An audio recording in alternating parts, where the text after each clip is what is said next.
We are team 24082. Today we will be discussing with you our process to turn coal into methanol to use as an alternative energy source. To begin, I would like to introduce the team to you. Starting on the left, we have Alberta Borboa, Emily Lofgren, Michaela Caldwell, and Logan Johnson. We are studying chemical engineering and working under our mentor, Robert Simmel.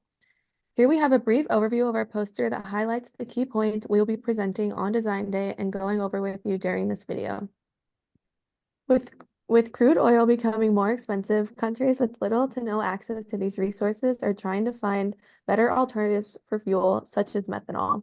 Coal, which remains relatively abundant, serves as a primary source in this process, which is then burned, producing syngas to later be refined into methanol.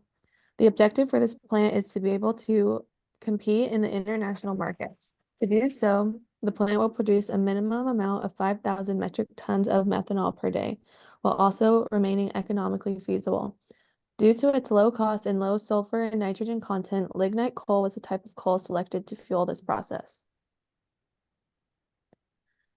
The software used to help us complete the project was Microsoft Visio, a diagram drawing application, Microsoft Excel, a computational spreadsheet application, and Aspen, a chemical process simulator. Microsoft Visio was used to create the initial block flow diagram, which highlighted the major unit operations and the process flow diagram that allowed us to further visualize the system as a whole. Excel was used to model the process calculations such as economic costing, energy, and process modeling calculations. Aspen allowed us to model, simulate, and optimize the process.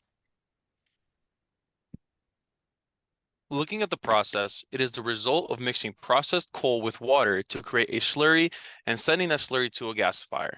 The gasifier is operating at more than 40 bar and 1400 degrees Celsius. Another stream of atmospheric oxygen enters the gasifier along with the slurry, mixing it, and through some equilibrium reactions, there is the formation of carbon monoxide, carbon dioxide, hydrogen, and other contaminants such as hydrogen sulfide and trace amounts of ammonia. We assume that approximately 5% of the gasifier feed exits the column as ash slag waste for disposal, while the rest exits through the top of the column before being sent to a water shift bed reactor. Here, the gases react to create a 2-to-1 ratio of hydrogen to carbon monoxide. These are the components that will be used to synthesize the methanol product. This output is then sent to an absorber where a stream of water and MDEA, or methyl diethanolamine, removes approximately 99% of the hydrogen sulfide in the process stream. The process is then compressed before entering the methanol synthesis reactor.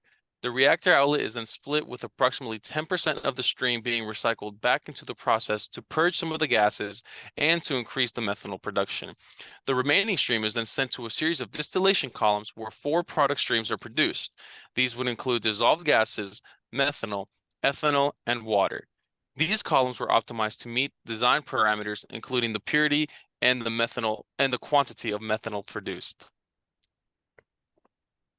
As mentioned before, Aspen was the main software used to simulate the entire process. From the software, we were able to extract the stream data from the process and create a stream table which shows a more detailed description of the process, including the compositions and the operating conditions of each individual stream. The unit op that needed optimization to meet our needs was the distillation columns. This came from increasing the number of trays in each of the columns and increasing the reflux ratio at the expense of higher operating costs. The first iteration began at a purity of 93% and an ethanol concentration of 13,000 milligrams per kilogram of methanol produced. After optimization, the methanol purity was increased to 99.998%, and the ethanol concentration decreased to 48 milligrams per kilogram of methanol. We were then able to practically double the output of methanol from 5,000 metric tons per day to 9,300 metric tons per day, becoming more competitive in the market. This is a breakdown of the components of our total capital investment. As you can see, this includes our total bare module cost for equipment, which includes purchasing price, as well as installation prices for each of the pieces of equipment, such as an absorber, the distillation columns, the water shift reactor, the pumps, and compressors. This all comes out to a total of $1,276,000,000 $850,151.24 for our total capital investment for creating our plant in the first year. This is a breakdown of our annual costs. This includes our feedstocks and utilities, operation costs, maintenance, our operating overhead, the depreciation of our plant over time, as well as general expenses. As you can see, the feedstocks and utilities comprises most of our annual costs, so let's take a look into what those are made of. Our utilities are comprised of high pressure steam, low pressure steam, electricity, cooling water, and a fired heater. As you can see, electricity is the majority of our utilities costs. This is because most of our pieces of equipment, such as the pumps, compressors, distillation columns, and reactors, require electricity to run, and they are being run 24/7, which comes out to a very large number for a cost of electricity, being $721,674,757.44.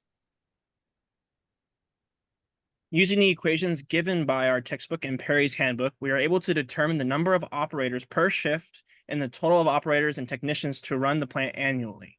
This includes the pay for the operators and technicians, determining the overall labor costs, and as we can see, it equates to about $3.6 million a year. This is a further breakdown of our total general expenses.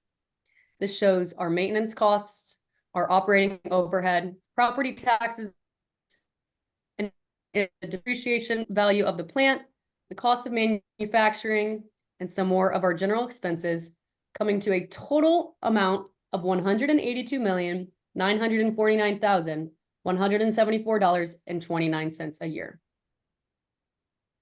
When looking at our annual production costs and sales costs, we come to a profit of $497,820,915.15 a year. In conclusion, we have determined that our project meets the minimum methanol requirement and actually exceeds it. It is economically feasible and that we are able to turn a profit, and we are able to follow all safety regulations with minimal environmental impact. Thank you so much for your time.